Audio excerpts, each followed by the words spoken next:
Good morning, everybody. Welcome to another Saturday Morning Stories. I'm Miss Emily, and it is a brand new month. It is September. It is back to school month. So if you're going back to school this month, good luck. Have fun. I know you will have a great school year. But September is also Better Breakfast Month.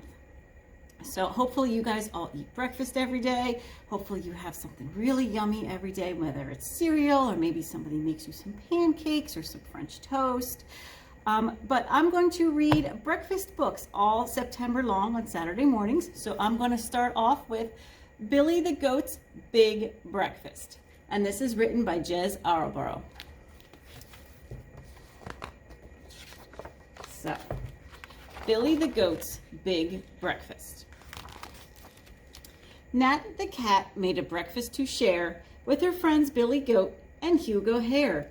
She was going to make a breakfast treat with some lovely homemade bread to eat. Nat mixed up water, flour, and stuff until it was stretchy and springy enough. Then left it to rise in a small gooey ball. That's when the doorbell rang in the hall. "Hi, Billy," said Nat. "Come in, take a seat." "I'm ever so hungry," said Billy. "Let's eat." He ran to the kitchen and down he said. "We can't start breakfast yet," cried Nat. "You've come too early. The food isn't made. The juice isn't juiced and the table's not laid. And Hugo Hare won't be here till 8. We can't start without him. You'll just have to wait." Billy Goat sighed and stared at the bread. "I'm not very good at waiting," he said. "Why don't you lay the table?" said Nat. "You'll have waited a lot by the time you've done that." So Billy brought butter, jam in 3 mugs, some knives and plates, and the juice in a jug. He slowly laid out the cups, knives, and plates, then ran out of things to do, except wait. But the food made waiting harder because his tummy kept saying how hungry he was. The juice in the jug looked zingy and yummy. "I want some of that," cried Billy Goat's tummy. Billy thought that he'd take just a couple of sips as he lifted the jug to his slobbery lips. He gulped and he glugged and he took a big slurp. He put down the jug and then burped a big barp. Billy's tum was still hungry. It wanted some more. Then he spotted some food which he couldn't ignore. There on the stove sat the mix for the bread. "Have a nibble on that," his tummy said. Billy tried to resist. He knew that he should, but he felt so hungry, and the bread looked so good. He closed both his eyes and gave up the fight as his mouth opened wide and he took a big bite. "Yuck," thought Billy. "This bread is too chewy. It should be all crumbly, not squishy and gooey." Just then someone called his name from outside. "Hi, Billy, it's Hugo. I'm here," he cried. Billy tried to answer, but what could he do? His mouth was full of a big lump of goo. He just couldn't speak. He felt such a chump. So with one great big gulp, he swallowed the lump. "Hello," said Billy as his friends bustled in.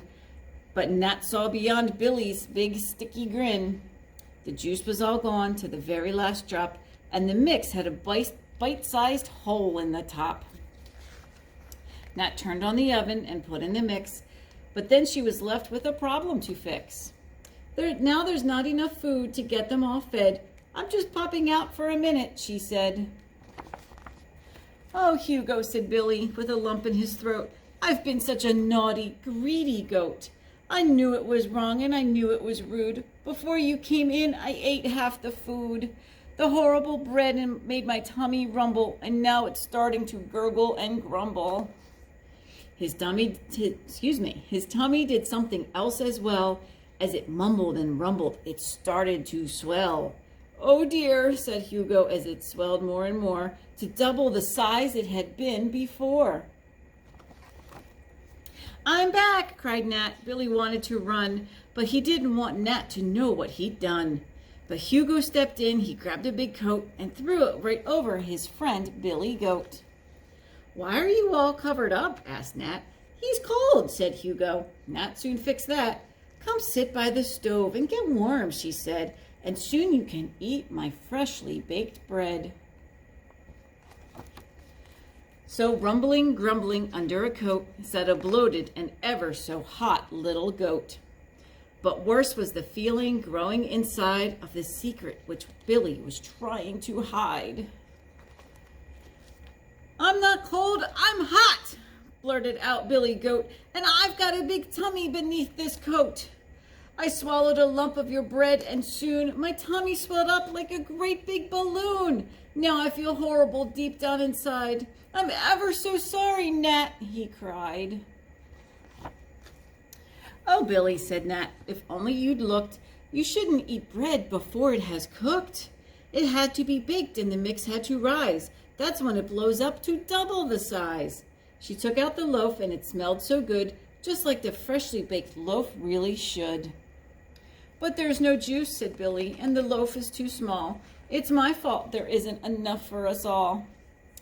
But Nat said, "That's why I popped out before. I bought us some muffins and some juice from the store."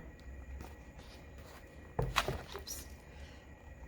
They all sat down with a knife and a plate, and this time nobody needed to wait. They ate muffins and jam and butter all spread on Nat's crusty, crumbly, homemade bread.